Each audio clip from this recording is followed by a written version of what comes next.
What if you boarded a train at night, and it never stopped at your destination? Rain hammered the cracked pavement as Claire stood on the empty platform, clutching the strap of her backpack so tightly her knuckles turned white. She had missed her last bus, her only way back home after visiting her college roommate in another city. The bus had pulled out just 2 minutes before she reached the stop, taillights glowing like mocking eyes in the dark. The station was practically deserted now, except for a flickering overhead light that buzzed like a dying insect.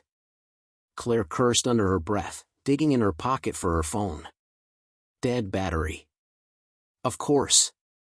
The universe was laughing at her tonight. Then she heard it.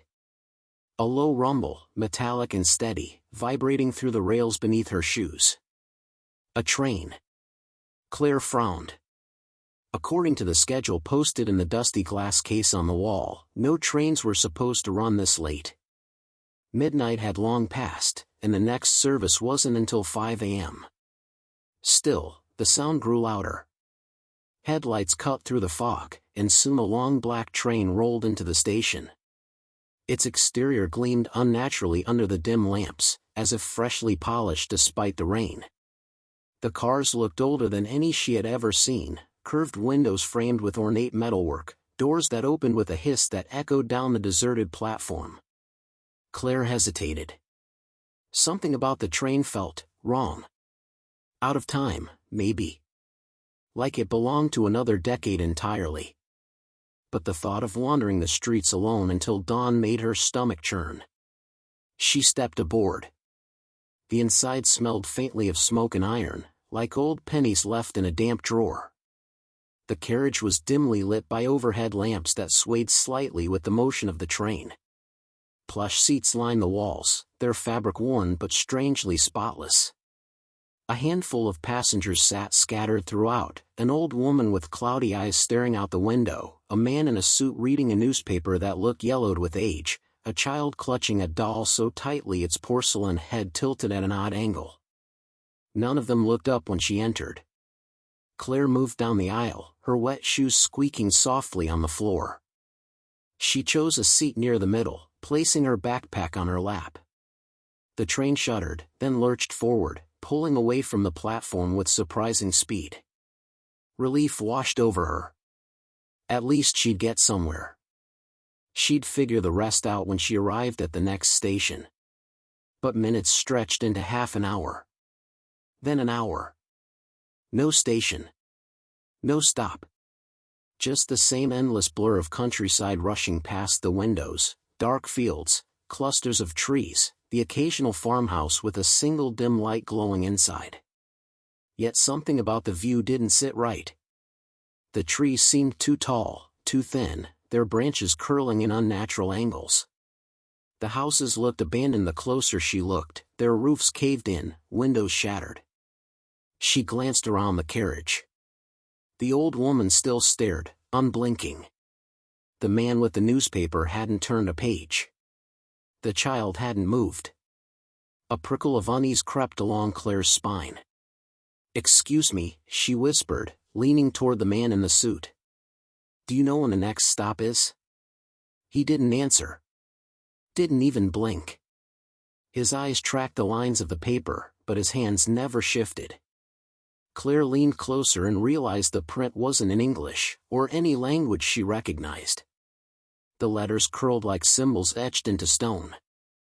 Her mouth went dry. She tried the old woman next. "Ma'am? Do you know where this train is headed?"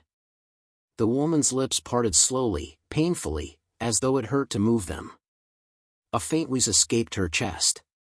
But no words. Just the hollow sound of breath. Claire sat back, heart thudding. Her pulse roared in her ears as she told herself she was just tired, imagining things. Maybe this was some old tourist line. Maybe the passengers didn't speak English. Maybe. The lights flickered overhead. Once. Twice. Then steadied. The child with the doll turned its head toward her. Claire froze. The little girl's face was pale, her eyes wide and glassy, reflecting the swaying light above.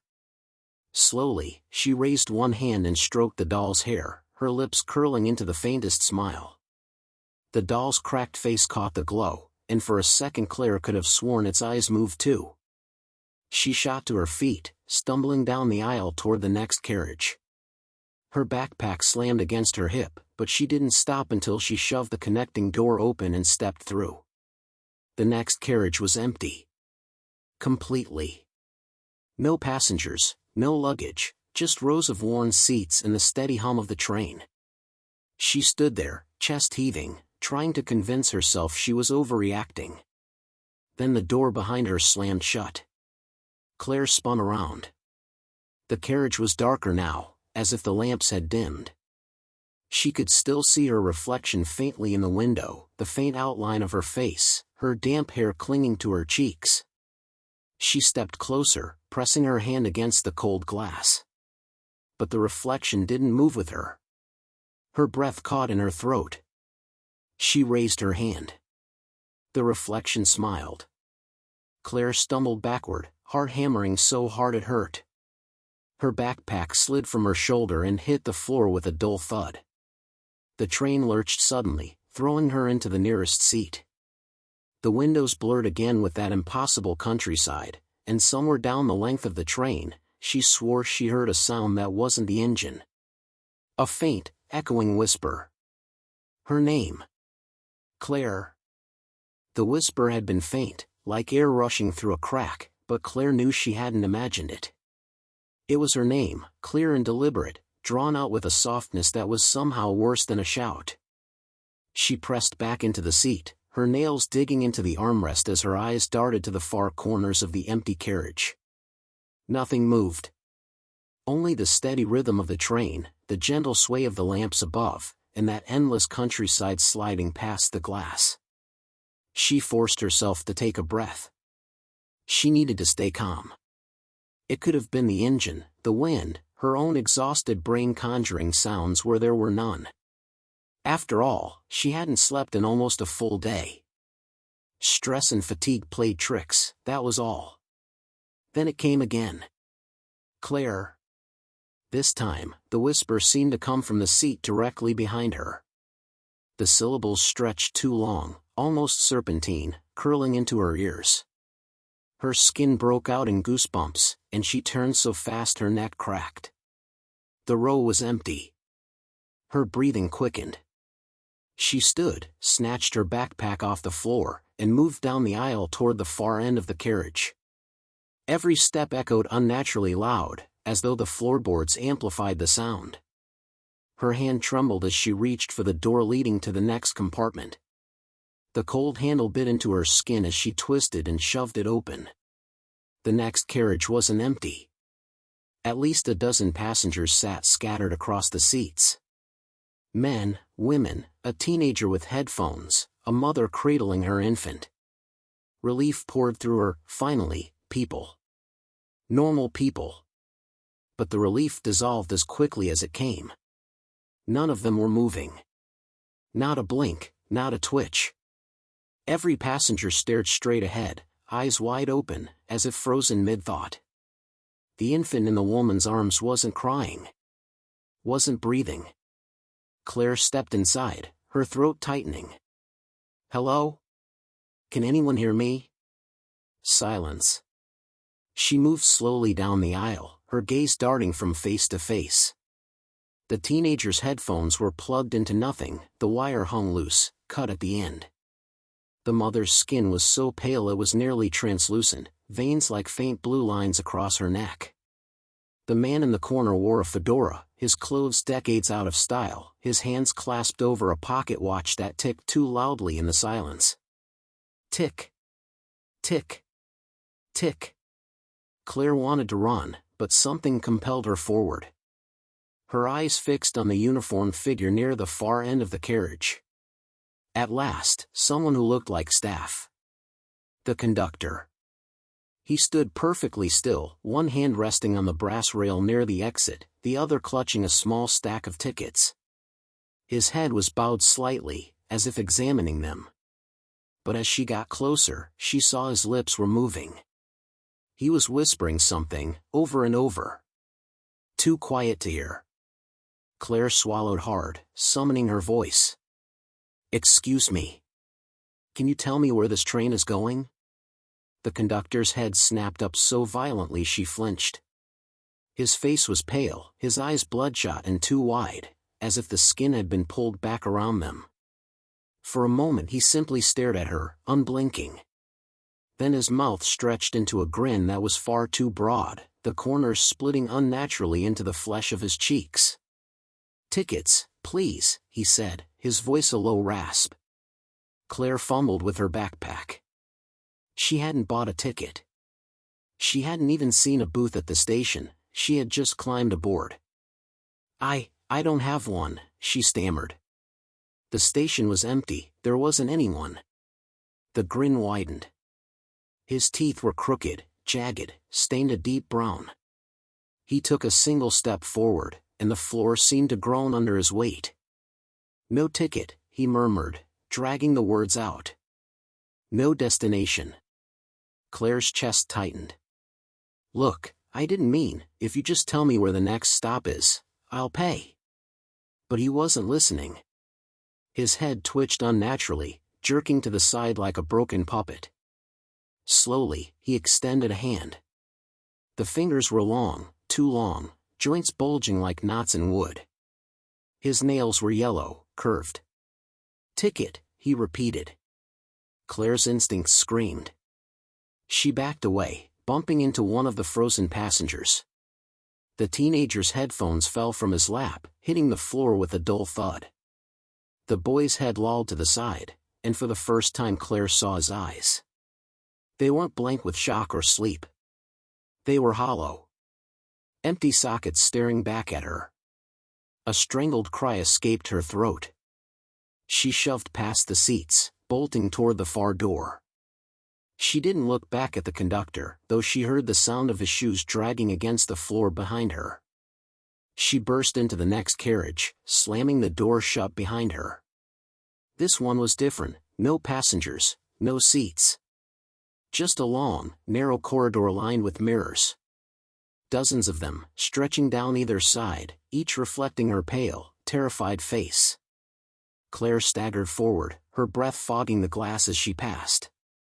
Her reflection wavered in one mirror, then steadied. In another, it blinked even though she hadn't. She froze, staring into the third mirror on her right. Her reflection was smiling. Her stomach dropped. Slowly, the smiling version of herself pressed a palm against the inside of the glass. Claire's real hand twitched at her side, but the reflection moved anyway, sliding her palm higher, smearing the glass with prints that weren't there. A faint cracking sound filled the corridor. Hairline fractures spread across the mirror, spiderwebbing out from her reflection's hand. The other mirrors began to crack too, one after another, the sound overlapping like brittle bones snapping.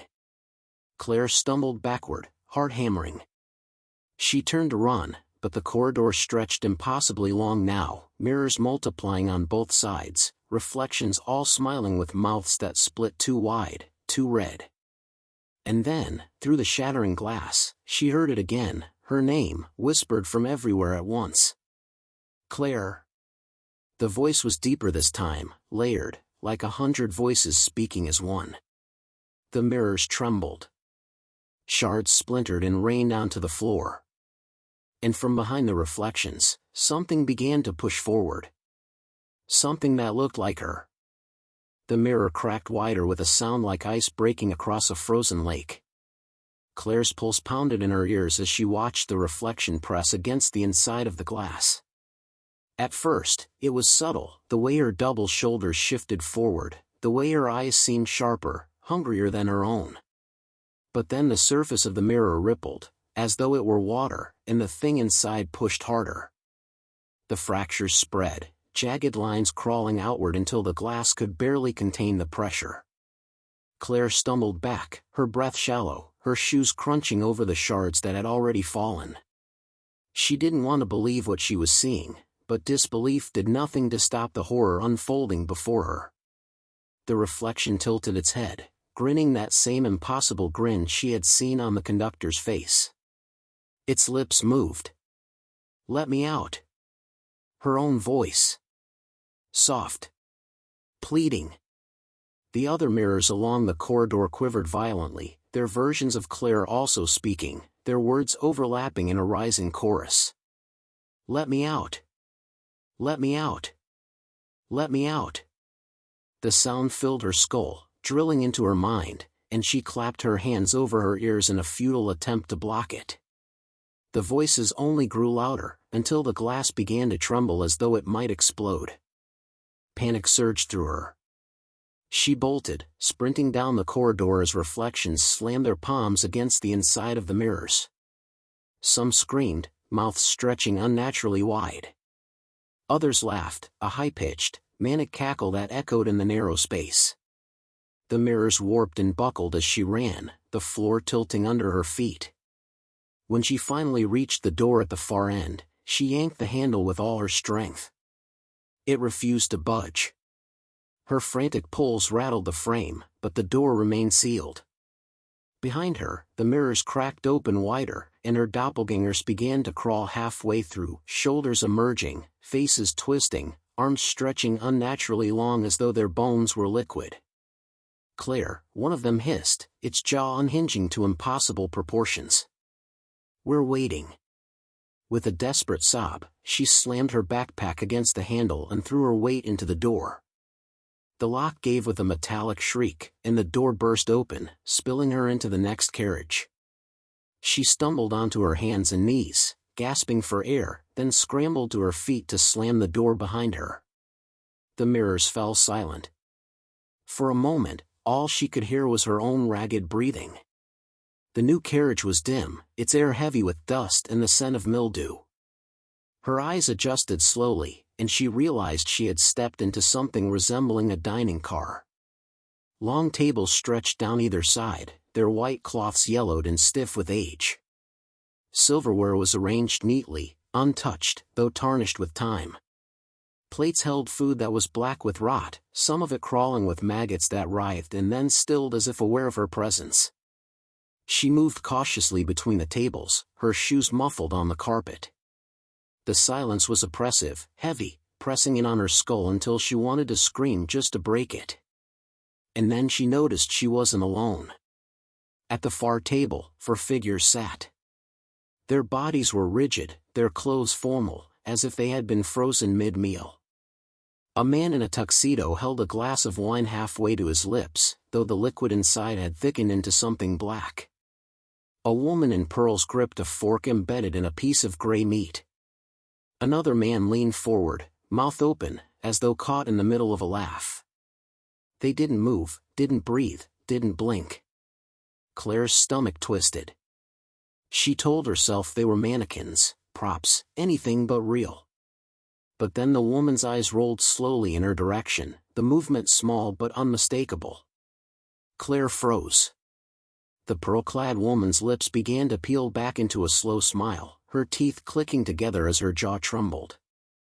The sound was faint, like bones grinding. One by one, the others followed, eyes rolling, mouths stretching, smiles spreading far too wide. The tuxedoed man's glass slipped from his hand, shattering against the table. The thick black liquid oozed across the cloth like blood. The man who had been laughing now exhaled a wheeze that sounded like a word. Hungry. The figures stood, their movements jerky, stiff, as if their joints had rusted shut long ago. Claire's throat closed in terror. She turned and ran, her footsteps pounding against the carpet, knocking chairs askew as she pushed through.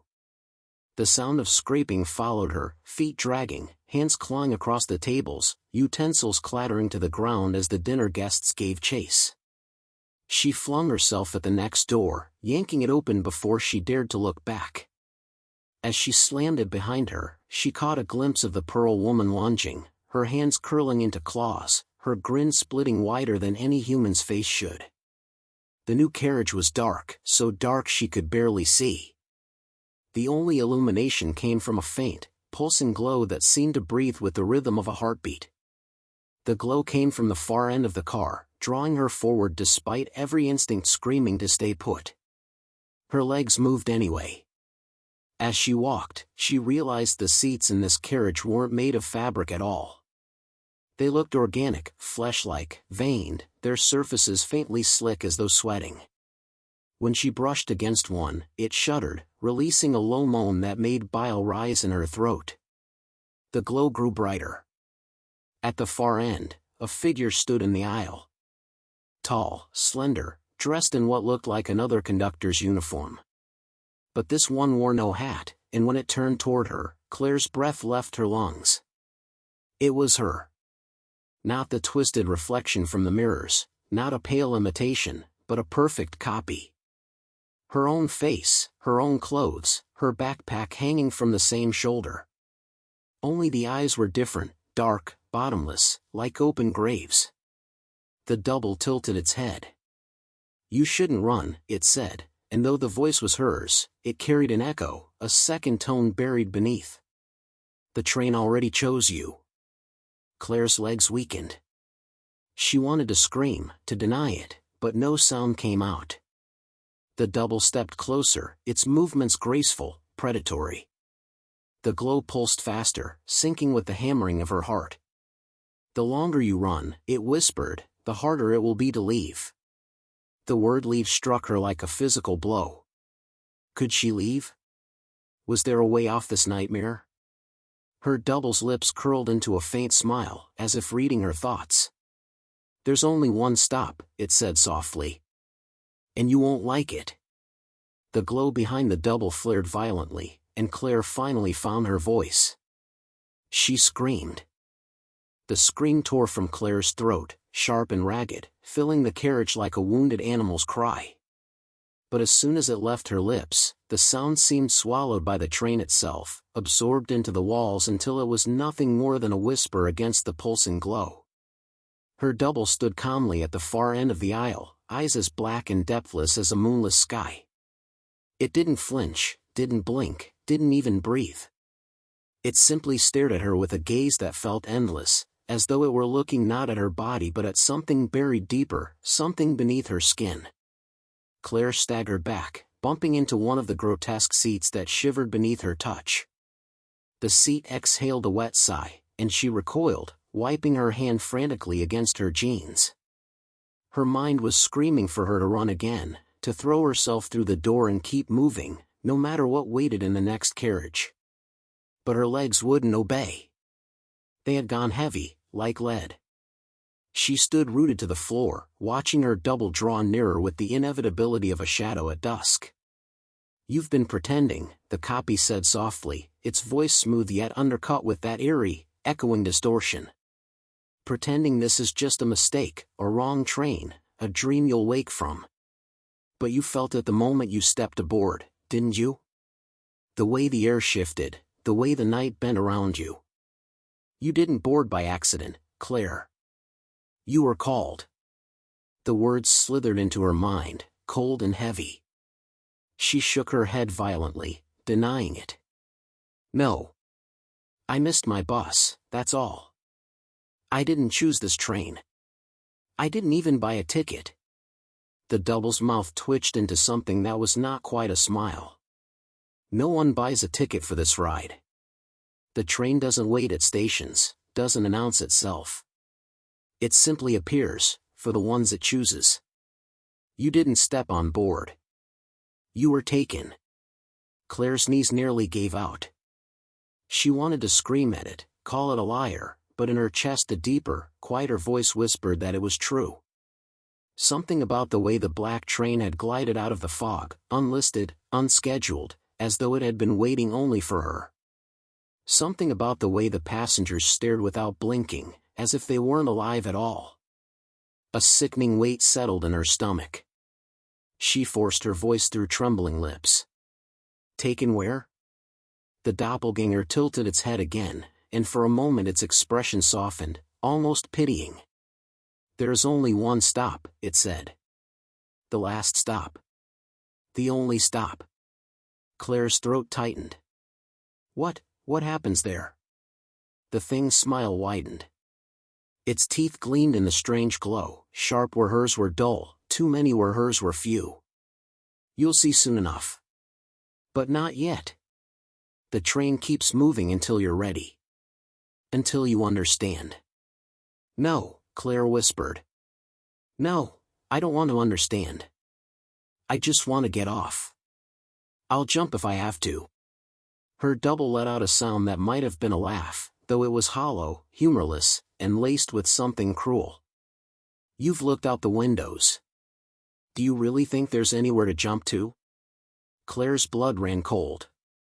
Images surged in her mind, the twisted trees, the empty houses, the fields that seemed wrong somehow, stretched too thin beneath a sky without stars. The landscape hadn't changed since she boarded. No towns, no signs, no roads. Just endless countryside that felt less like Earth and more like a painted backdrop, waiting to peel away at the edges. She tried to summon anger, some defense against the fear gnawing at her, but her voice broke into desperation instead. Why me? Why this? What did I do? Her double took one last step forward, standing only a breath away now. The glow behind it illuminated her face perfectly, every line, every tear glistening on her skin, until Claire felt like she was staring into a warped mirror. The black-eyed version of herself leaned close, so close she could feel the coldness radiating off it like fog. You boarded, it whispered. That was enough. For a long moment they stood like that, a fragile silence stretching between them, broken only by the heartbeat-like throb of the glow. Then, without warning, the double stepped aside. The light flared brighter, flooding the carriage with a searing white radiance that made Claire shield her eyes. Through her fingers, she saw that the glow wasn't light at all but a door, an opening at the end of the carriage, rimmed with fire and shadow, pulsing like something alive. The double gestured toward it. If you're so desperate to leave, then go. Step through. Claire's chest heaved, her body trembling with fear and fury. She wanted nothing more than to run through that doorway, to escape this nightmare. But something in the pit of her stomach twisted with dread.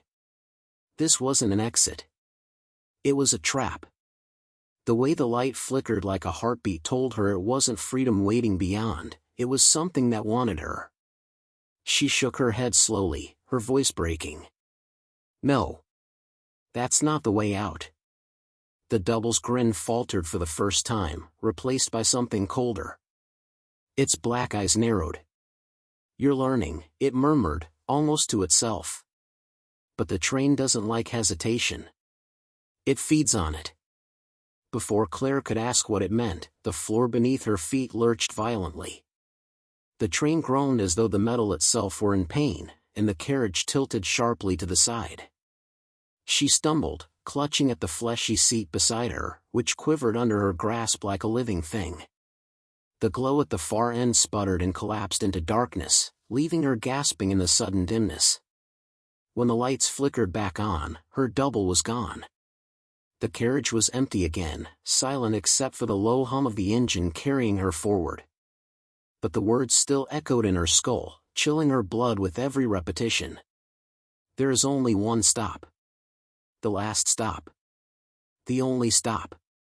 Claire pressed her hands to her face, her nails digging into her skin as though pain might anchor her to reality. Somewhere deep down she knew the truth, there might be no getting off this train. Not until it decided. Not until it reached wherever it was taking her. And in the growing silence, she realized something that made her heart seize. The whispering had returned. Not behind her this time, not in the mirrors or the seats. It was in her head. The whispering grew louder. Not spoken aloud, not carried by the rattling wheels or the wind outside, but inside her head, threading through her thoughts like vines choking the last breath from a house. At first it was faint, like a murmur at the edge of hearing, but it quickly sharpened into words, words that weren't her own yet wore her voice like a mask. Don't fight it. Don't run. You are part of us now. Claire pressed her palms hard against her ears, as if she could somehow muffle the sound, but it didn't help. The voice came from within, echoing from a place deeper than bone. Her teeth rattled with it. She staggered down the aisle, desperate to keep moving, desperate to outrun something that had no body to chase her with. The carriage was long and endless. She walked and walked, but the far door never seemed closer, the lamps flickering with each step as though mocking her progress. Her breath came ragged, and her knees ached, but when she turned her head, she realized with a chill that the door she'd entered through was gone.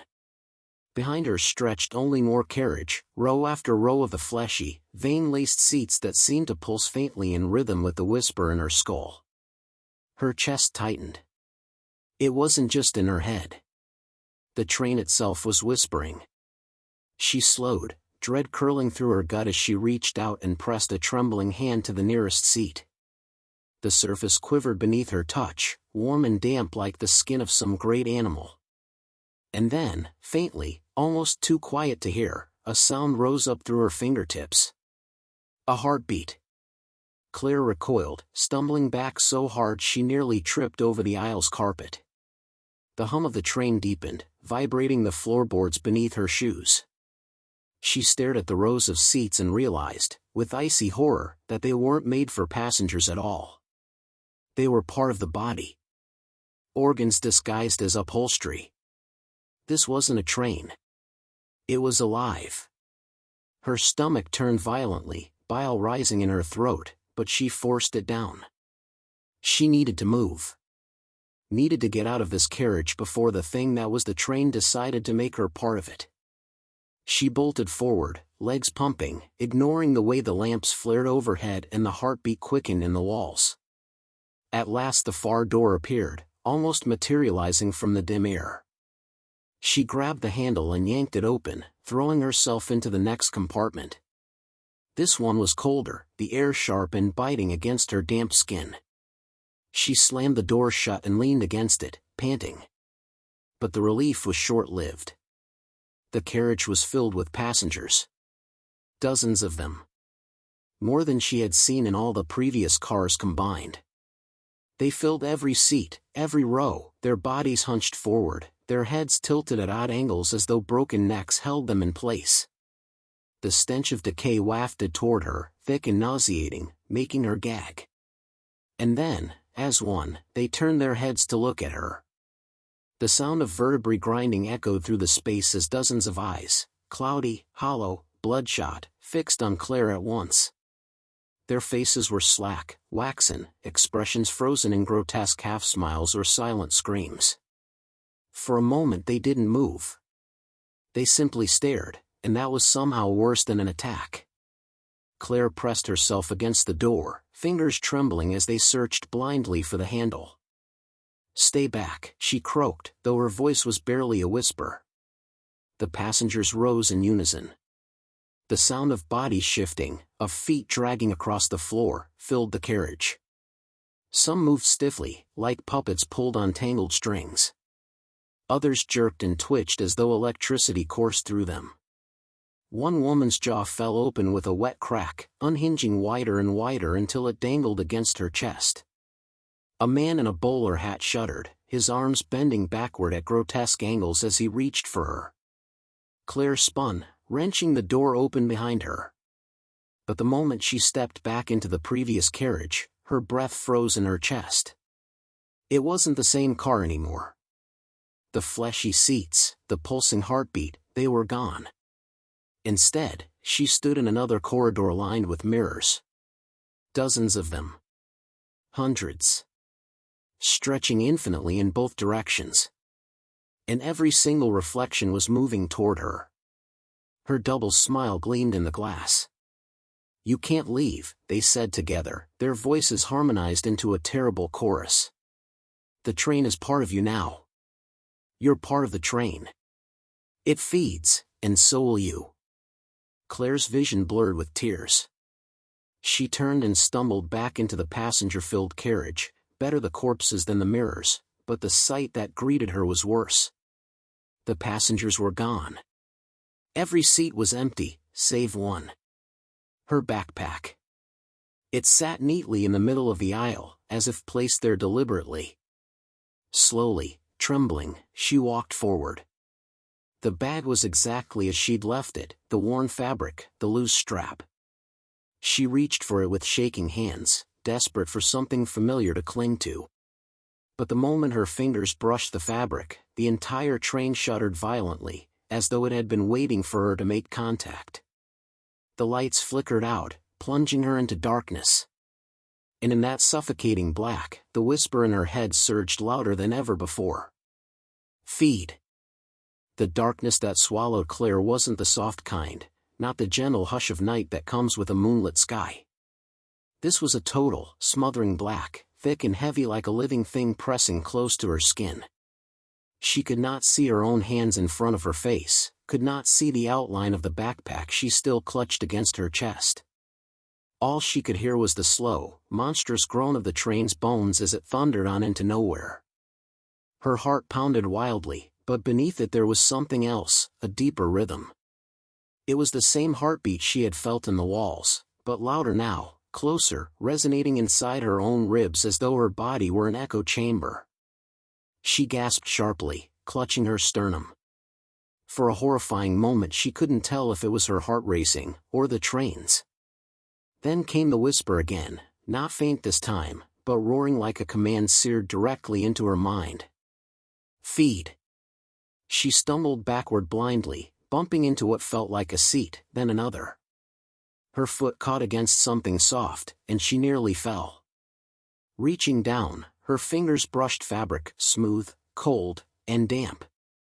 A scream caught in her throat when she realized it wasn't her bag this time. It was a sleeve. A human arm.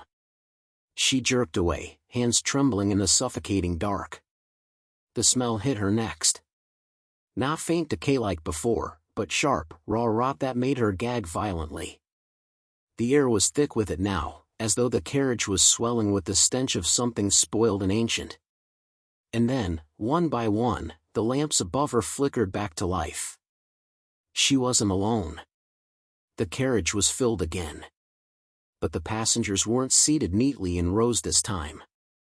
They were slumped, sprawled, draped across one another in grotesque piles. Some looked half melted into the upholstery, their faces half absorbed into the pulsing walls, mouths open in silent screams. Others dangled from the luggage racks overhead, arms hanging limp, as if they had been strung up like broken marionettes. Claire staggered forward, her backpack clutched to her chest like a shield. Every instinct screamed at her to run, to move, but there was nowhere to go that didn't take her closer to them. And then she noticed something that made her blood run colder than the sight of all those bodies. They were breathing. Not deeply, not evenly, but in rattling gasps, shallow wheezes, like dying lungs that refused to surrender. A chorus of faint, uneven breaths filled the space, every single body twitching and shifting with each struggling inhale. Their chests rose and fell, their mouths leaked air, and their eyes, half open, milky white, watched her with desperate hunger.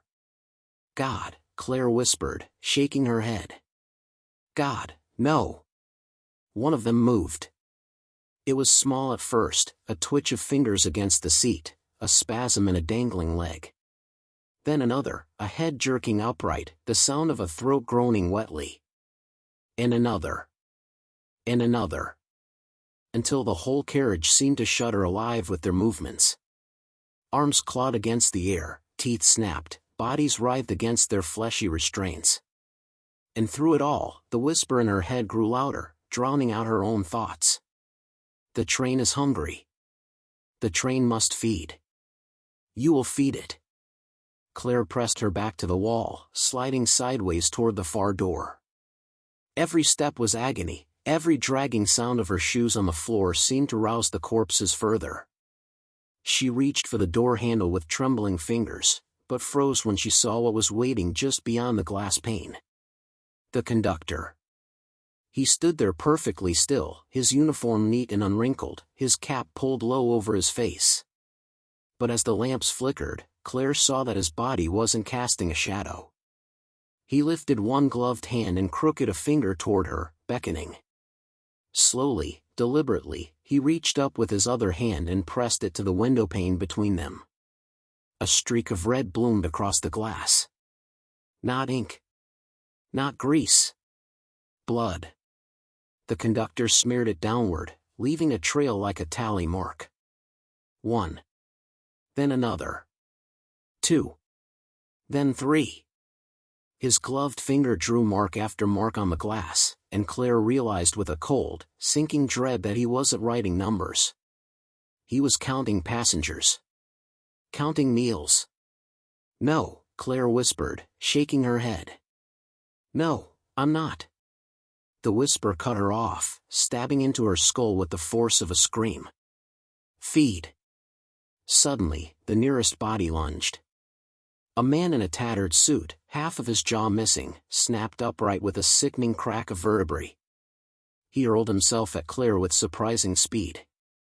She shrieked, throwing herself sideways, and he crashed into the wall where she had been standing, his face splitting against the pulsing metal with a spray of dark fluid. She scrambled across the aisle, heart hammering so loudly she could hardly breathe. Another corpse dropped from the luggage rack above, narrowly missing her. Its hands clawed for her hair, nails ripping strands free before she tore away. Claire's fingers fumbled wildly at her backpack. Inside, something, anything, she needed a weapon. Her hand closed around the cold steel of her grandmother's old flashlight. She yanked it free and swung it with every ounce of desperation in her body.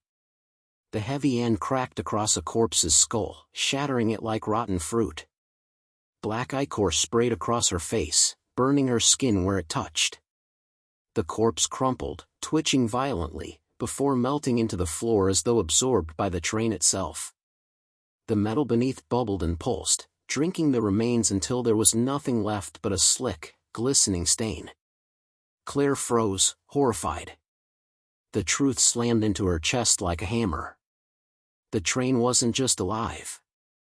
It was starving. The passengers weren't victims. They were offerings. The train consumed them, used them, devoured their flesh and souls alike. That was why no one got off. That was why it never stopped. It didn't carry people to destinations. It carried them to their end. And now it wanted her. She staggered back, gasping for breath, but the whisper had changed. No longer a simple command, it was coaxing now, soothing, a gentle plea in her own voice. "Just give it one more. Just one more meal, and it will spare you. Feed it, Claire. Feed it." Her stomach twisted. Her trembling hands clutched the flashlight tighter. She knew what it wanted. She knew what she was being asked to do. Sacrifice someone else. But the car was empty now. Every body was either melted into the walls or twitching too far gone to move. There was no one left but her. And then, the door at the end of the carriage clicked open. A child stepped through. A boy, no older than 10, in a rumpled sweater and scuffed sneakers. His eyes were wide, wet with tears, his chest heaving in shallow sobs. He looked at Claire like she was the only safe thing left in the world. "Please," he whispered. "I can't find my mom. Can you help me?" The whisper inside her bloomed again, louder, crueler, triumphant. "Feed him." The boy stood in the doorway as though he had wandered in from some other reality, small and trembling against the infinite darkness pressing at the glass behind him. Claire could hardly process the sight of him, this fragile, human figure amidst the grotesque nightmare of twitching corpses and bleeding walls.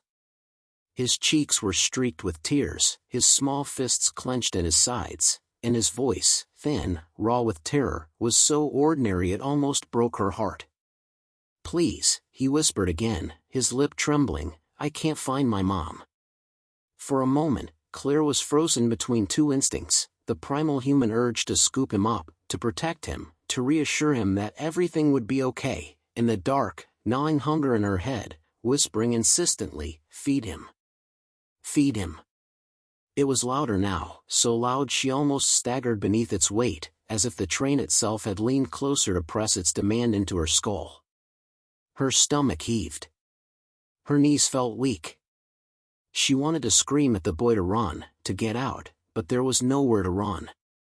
They were trapped on this endless machine together. Her eyes flicked to the conductor's silhouette beyond the glass. He was still there, standing perfectly still, the tally marks smeared across the pane beside him. Though his face was hidden in shadow, she could feel his attention like a blade against her skin. Watching. Waiting. Counting. Claire pressed her back to the wall, clutching her grandmother's flashlight like a weapon. "Stay there," she rasped, her voice shaking. "Don't come closer." The boy blinked, his wide eyes shimmering with confusion and fear.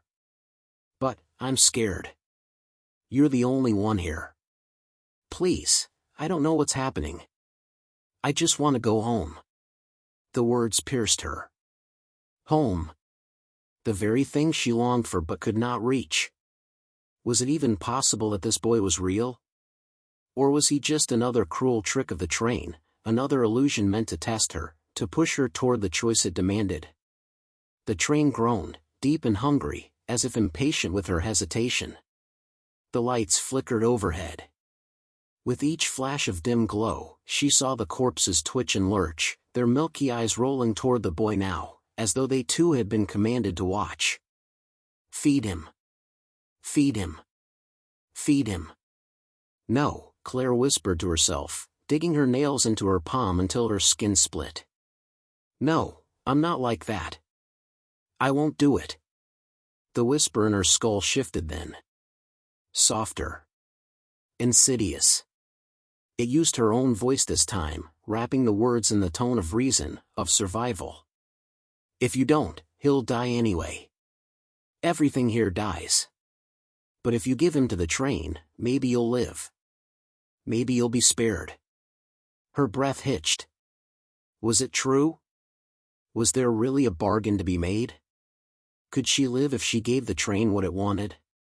Her mind swirled with terror and guilt, and the boy's small frame shivered in the doorway like an offering laid out on an altar. "Where's your mom?" Claire forced the words through her dry throat, desperate to hold on to some humanity, some sanity. The boy sniffled, swiping his sleeve across his face. "She was sitting with me when we got on. But then she was just gone. Everyone's gone. The lights went out, and when they came back, I was alone." His voice cracked. "I don't want to be alone anymore." Claire's heart clenched so hard it felt like it might tear in two. She thought of her own childhood, of nights huddled under the covers when the power went out, of the way her grandmother's voice had soothed her back to sleep. She thought of every child lost in the world, crying out for a mother who couldn't answer. The whisper hissed now, venomous, "Do it. Do it before he does it to you. Before the conductor chooses you instead." Claire staggered forward, torn in half, reaching toward the boy with a trembling hand. But instead of shoving him, instead of offering him up, she pulled him against her chest. He buried his face into her shirt, his small body shaking like a bird in a storm. She wrapped her arms around him fiercely, whispering, "I won't let them take you. I won't let it happen." The train roared in fury. The walls shuddered violently, sending corpses crashing from the seats and racks, their limbs snapping against the floor. The heartbeat in the metal thundered so loud she thought her skull would split. And then the conductor moved. The door at the end of the carriage creaked open, slowly, agonizingly, and his tall figure stepped inside. He did not rush. He did not stumble. Each step was deliberate, the click of his polished shoes echoing like a death knell. His head remained bowed beneath the brim of his cap, but the air around him seemed to warp, heavy and suffocating, as though reality bent in deference to his presence. Claire tightened her grip on the boy, backing away until she felt the cold wall pressing against her spine. Her flashlight trembled in her hand, its beam cutting through the thick air like a weak sword. The conductor stopped in the center of the carriage. Slowly, deliberately, he raised his head. Claire's breath froze. His face wasn't a face at all. Where his features should have been was nothing but a black void, a hole in the shape of a man's head. A darkness deeper than any night she had ever seen, swirling faintly like smoke. And within that void, something moved. Shapes. Faces. hundreds of them, screaming silently as they pressed against the inside of his emptiness. Mouths opening in agony, eyes stretching wide with terror, hands clawing outward only to sink back into the swirling abyss. Claire's knees buckled. She clutched the boy tighter, her own scream lodged in her throat. The conductor tilted his faceless head slightly, as if curious, as if amused by her defiance. Then, with a voice that wasn't spoken but poured directly into her bones, he whispered, "You cannot keep him." The boy whimpered against her chest. "Don't let him take me. Please." Claire's breath came in ragged gasps. Her mind whirled with panic, her arms a cage around the child she had already sworn to protect. For the first time since boarding, she felt the terrible weight of choice pressing on her shoulders with no escape. And then the conductor raised his gloved hand. Slowly, inexorably, he pointed at the boy. The corpses around them surged, rising in a grotesque wave, their jaws unhinging with inhuman shrieks. Claire had seconds to decide: fight, surrender, or sacrifice. The corpses surged forward like a tide of rotted flesh, their limbs jerking with unnatural force, their mouths gaping wide in silent, eternal screams. Claire pressed the boy tighter against her chest, shielding him as best she could with her own body. The sound of snapping bones and wet flesh scraping across the floor filled the carriage, a deafening crescendo of decay. The train shook violently, its iron heart hammering as though the machine itself was in anticipation of her surrender. "Stop!" Claire screamed, her voice ragged with desperation. The flashlight beam slashed across the conductor's faceless void, illuminating the swirling faces within it for only an instant before the shadows consumed them again. "You can't have him. He's just a child." The conductor's head tilted at that, as if mocking her naive protest. His hand remained extended, gloved finger pointing toward the boy, unyielding, a gesture that felt less like a demand and more like inevitability. His presence pressed against her mind with unbearable weight, whispering in tones that were not words but concepts: "This is the way it must be, this is the price, this is how the train endures." The corpses reached them first. Claire swung the flashlight wildly, battering at brittle skulls and snapping necks with panicked strength, but for every one that fell twitching to the ground, two more lurched forward. She screamed as clawed hands raked across her arms and back, tearing her jacket and drawing blood, their grip like frozen iron. The boy sobbed into her chest, clutching her shirt with desperate little fists, whispering over and over, "Don't let them take me. Please. Don't let them take me." Her chest burned. Her head felt like it would split apart beneath the voice clawing its way into her mind. "Let him go, Claire. Let him go and it will be over. Give him to us, and you may leave. Give him to us, and you will live." She staggered back, pressed flat against the wall, her entire body trembling with the effort of resisting. But as the corpses closed in and the void of the conductor's face pulsed like a black sun, Claire felt her strength faltering. She couldn't fight forever. She couldn't hold him forever. And then, she realized something. The corpses weren't looking at her. Their milky eyes were all trained on the boy. Their jaws, stretched unnaturally wide, snapped at the air not in her direction, but his. The conductor's faceless void was fixed on the boy as well, not her. It wasn't her he wanted. It never had been. Claire's stomach turned cold. Her arms slackened, just for a fraction of a second, as the truth sank like ice into her bones. The boy. He was the center. The offering. The engine's hunger was tied to him. The whisper inside her mind grew triumphant. "Yes. Yes, now you see. He is not what you think. He is not yours to protect. He is ours." "No," she screamed, clutching him even tighter, as if her refusal alone could rewrite reality. But as her eyes locked onto his face, she noticed something she hadn't before. His tears glistened, but they didn't fall like normal tears. They hung in the air, shimmering too long before sliding down his cheek. His skin was too pale, almost translucent in the flickering light, and beneath it, she thought she saw faint lines, not veins, but cracks, as though he were something fragile wearing the shell of a boy. The child's small hands dug into her arms with surprising strength that didn't match his frail frame. His voice, still weak and desperate, whispered, "Don't let them take me," but now, layered beneath it, Claire swore she heard another voice entirely. A deeper one. Older. Woven into his pleas like a second melody beneath a lullaby. Her blood went cold. "What are you?" she whispered hoarsely. The boy's sobs stuttered, but he didn't answer. He only buried his face harder against her chest. The corpses clawed closer, their grotesque bodies piling against one another in their frenzy to reach him. The conductor's void pulsed, the faces inside it shrieking silently, pounding against the blackness as if demanding release. The train roared, sparks cascading from the ceiling, lights bursting in showers of glass. Claire could barely breathe. The truth pressed against her like a physical force. This wasn't just a child lost in the wrong place. This was the heart of the nightmare. This was what the train was built to carry, to feed upon, to contain. She had mistaken prey for something innocent, but now she wasn't sure who was the predator. The whisper in her mind sharpened to a knife edge. Hand him over. Hand him over and survive. Do not cling to what must be devoured. But Claire couldn't let go. She didn't care what he was, what he had become, or what secret writhed inside his skin. All she knew was that she couldn't throw him to the wolves, not after everything she had already seen, not after she had promised him. So, with a cry that tore her throat raw, she shoved back against the corpses with all the force she had left, one hand fumbling for the latch of the emergency window.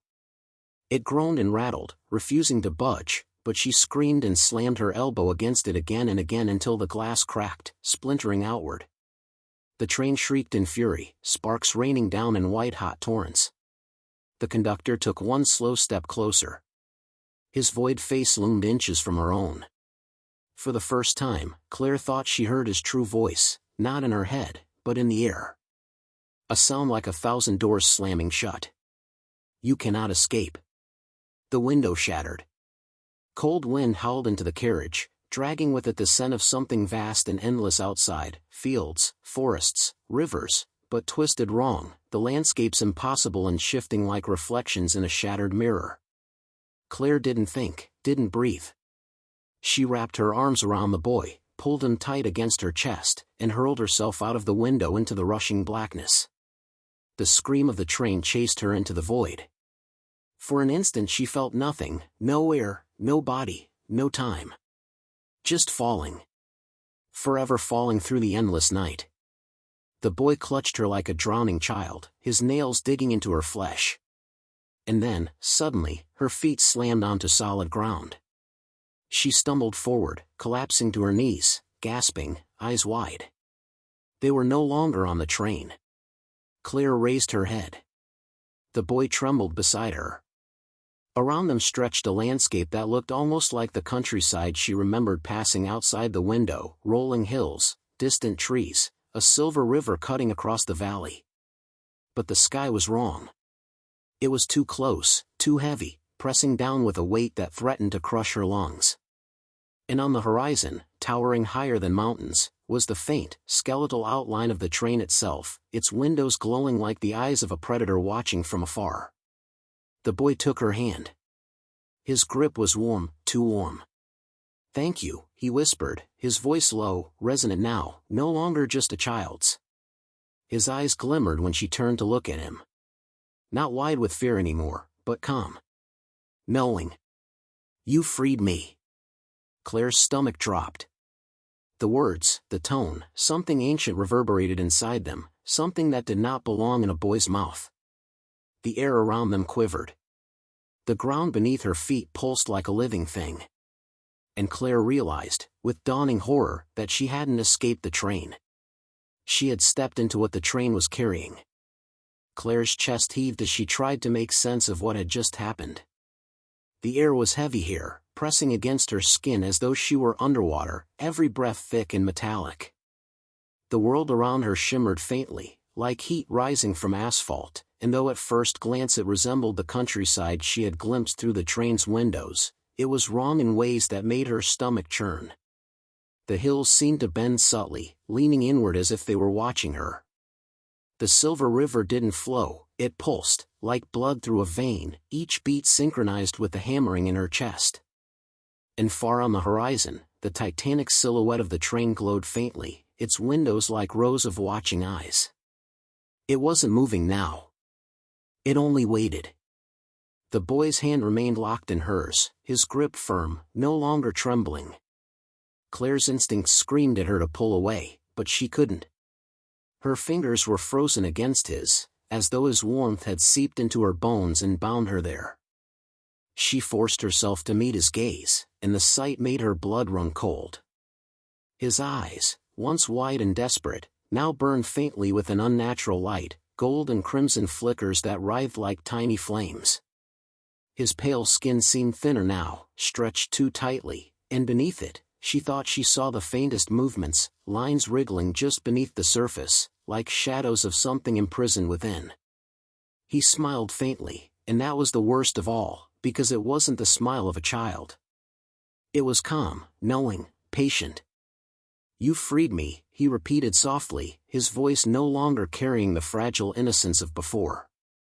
Instead, it carried weight, resonance, as though multiple voices hummed in harmony beneath the words. "You broke the seal. And now, we are outside."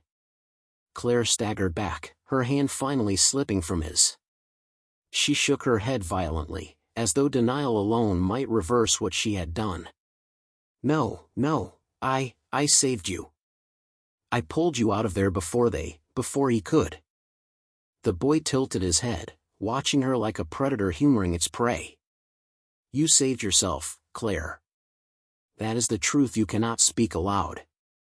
You could not give me to them, so you tore me free. You thought I was prey. A victim. Something to shield from the dark. But I was never theirs to take. I was the dark they sought to contain."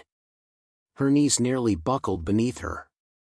Every word vibrated through her bones, resonating with some frequency that felt older than language. She clutched her stomach, bile rising in her throat. "You're lying," she rasped. "You're just a kid.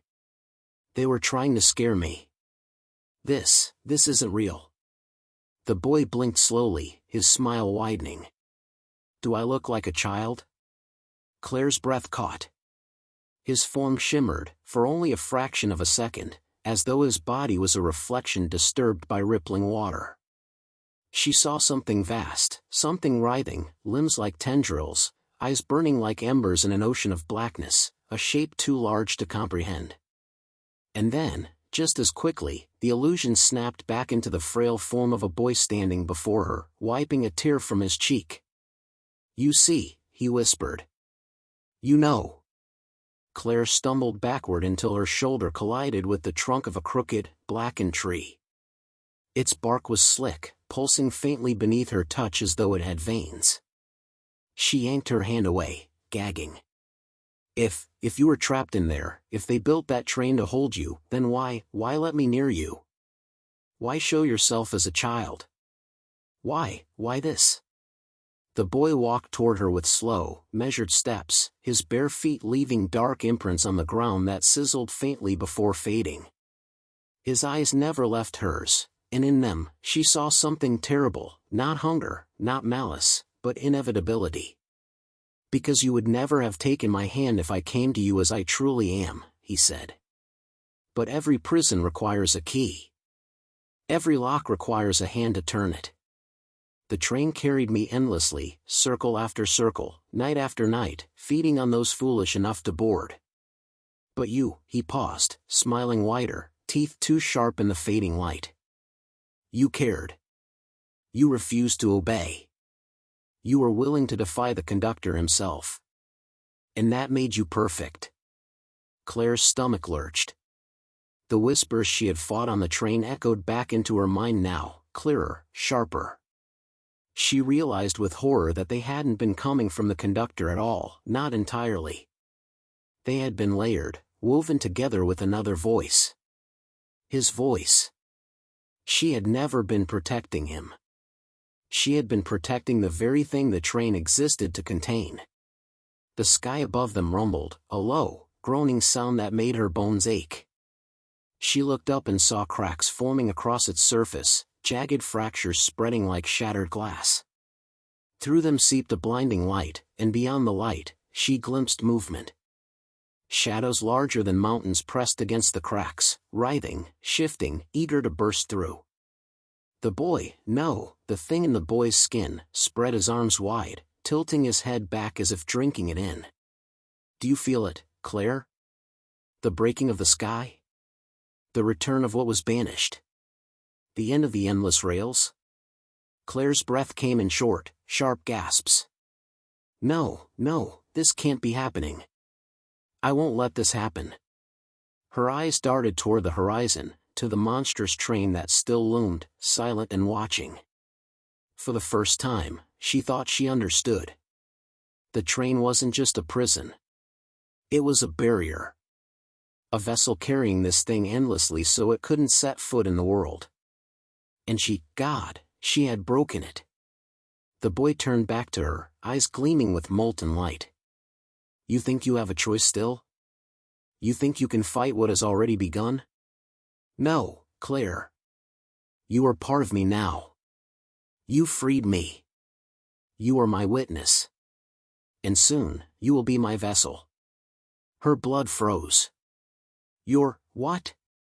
The boy's grin widened until it split his face impossibly, stretching too far, revealing rows of sharp, glistening teeth that no human mouth could ever hold. His voice deepened, reverberating all around her like thunder rolling across a dead sky. "Every cage requires a keeper. Every shadow requires a host. You have seen me. You have touched me. You have carried me into the world. And for that, you will not walk away. You will carry me further." The cracks in the sky widened, spilling light like rivers of fire. The land around them quaked violently, the hills groaning as though alive, the pulsing river bursting its banks with black, tar-like liquid. The train on the horizon roared, its whistle splitting the air, the windows burning red as if in fury. It began to move again, inching forward, but it was too far. Too slow. The boy's form convulsed suddenly, his body jerking, splitting at the seams. From his back erupted dark tendrils, writhing like serpents, coiling toward her with terrifying speed. Claire screamed, stumbling backward as the ground split beneath her feet. She ran, but the world around her twisted with each step, the trees bending to block her, the ground rippling to drag her down. The tendrils lashed out, one coiling around her wrist, burning her flesh with its touch. She felt her knees, clawing at the ground, desperate to break free. The boy's voice thundered over her, shaking the very air. "There is no escape, Claire. There never was. You boarded the train. You chose your seat. And now..." His tendrils tightened around her, dragging her toward him, toward the writhing void splitting wider with each second. "You will ride with me forever." Claire's scream was swallowed by the cracking sky. Claire's body scraped across the broken ground as the tendrils pulled her closer to the boy. The earth beneath her crumbled into jagged chasms, spewing out thick steam that reeked of iron and decay. The sky above groaned and split wider, shards of light cutting through the gloom. From beyond the cracks, she saw colossal shapes moving, figures of impossible scale, their forms writhing like serpents in an ocean of fire. They pressed against the fractures, clawing for entry, as though the fragile sky was all that kept them at bay. The boy's body shifted again, no longer maintaining the fragile illusion of humanity. His skin sagged and tore, the frail frame unraveling as something massive and formless writhed beneath it. The child's face, stretched wide with an inhuman grin, peeled away like wet paper, revealing glistening flesh and burning eyes beneath. His voice shook the very air, echoing from all directions at once, as though the world itself had become his mouth. "You should not fear this, Claire," the voice thundered, vibrating in her chest. "This is not the end. It is the beginning. For every world has a door, and every door requires someone to open it. You are chosen. You are the hinge on which all turns." The tendrils tightened, burning her wrists and ankles as they coiled higher. Claire thrashed, her screams tearing her throat raw. She wanted to deny him, to scream no, but deep down, she knew the awful truth: he was right. She had chosen this, in her own way. She could have sat quietly on the train, let the conductor do his work, let the endless cycle continue as it was meant to. But she hadn't. She had defied, resisted, believed she could save a helpless child. And in doing so, she had doomed them all. Her head snapped toward the horizon at the sudden blast of the train's whistle. The great iron beast roared, its wheels screaming against invisible rails as it thundered toward them. The glow of its windows burned crimson, alive with fury. The ground split apart with every churning motion of its wheels, as though the train itself carried the last vestiges of order, clawing its way back into a collapsing reality. The conductor stood atop the foremost car, his silhouette black against the burning sky, coat whipping in the boiling wind. Even from a distance, Claire could see the gleam of his lantern, brighter than before, as though every soul the train had devoured now burned inside it like fuel. His voice carried across the wasteland, sharp and commanding, every syllable slicing through the chaos. "Claire! Step away!" She could barely breathe, let alone move. The tendrils had wrapped around her chest now, squeezing so tightly she felt her ribs crack. She coughed blood, eyes burning with tears. I can't," she gasped. "It's too late." The boy, no, the thing, laughed. It was a deep, cavernous sound that shook the broken hills. Too late for her, yes. Too late for you all. But not too late for me. I will walk in flesh once more, and through her, I will ride the world as easily as I rode the rails. The conductor leapt from the train as it thundered closer, landing impossibly far with a weight that split the ground. His lantern flared, blinding in its intensity. The boy hissed, his skin blistering under its glow, his tendrils recoiling slightly. Claire felt the pressure on her chest loosen just enough for her to gulp air. "You cannot hold me," the boy sneered, voice cracking the ground with every word. "You built your train as a cage, your lantern as a lock, but you know as well as I do, they are failing. She is mine.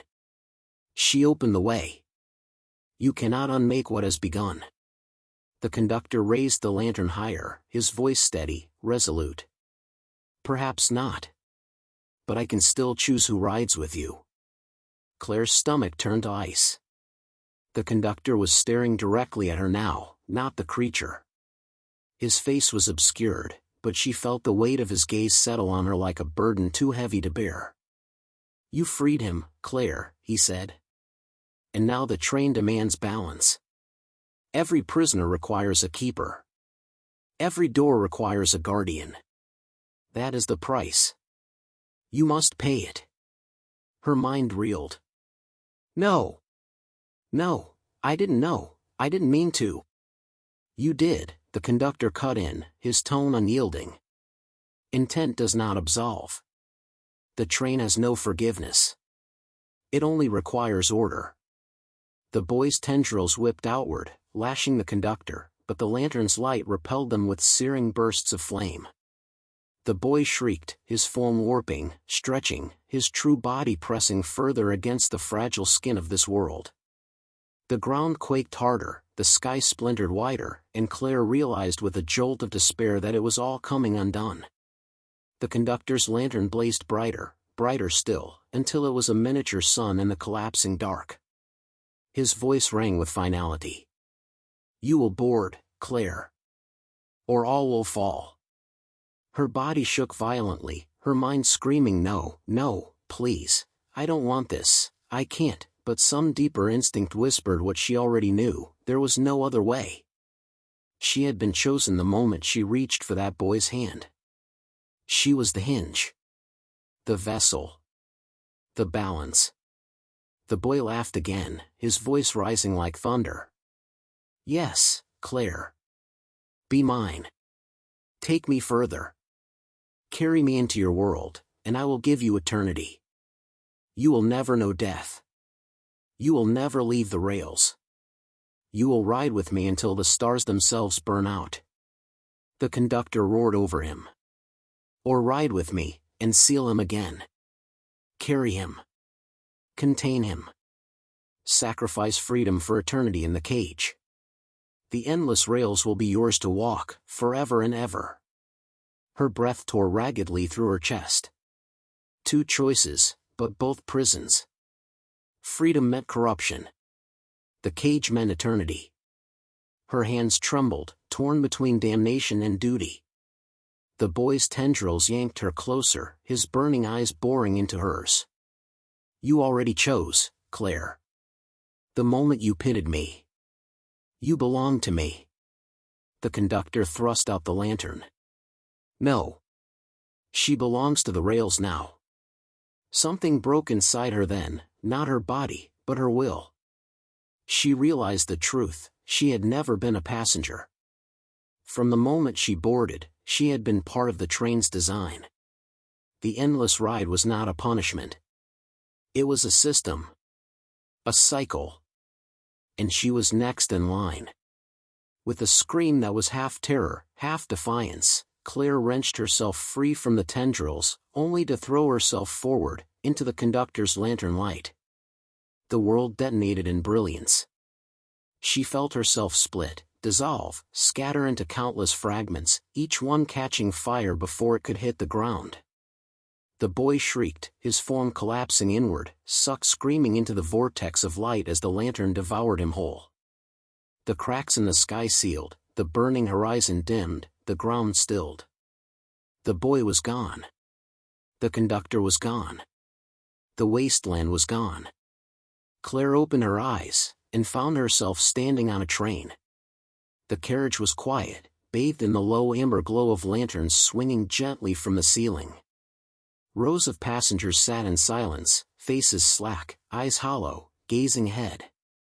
The window beside her revealed the endless countryside rolling past, dark and unchanging. She looked down. In her hand was a lantern. Its flame burned steady, but within its glow, she saw a shadow writhing faintly, a boy's face pressing against the glass, mouth open in a silent scream. Her stomach dropped. She understood now. The conductor had not been a man. He had been what she was now, the keeper. The guardian. The one who carried the prisoner inside the lantern, ensuring the cycle continued. A voice, low and steady, rose from within her. It wasn't hers, not entirely. It was older, deeper, threaded with iron and smoke. Tickets, please. Her hand moved of its own accord, raising the lantern as she walked down the aisle. The passengers shuddered, shrinking away from her presence.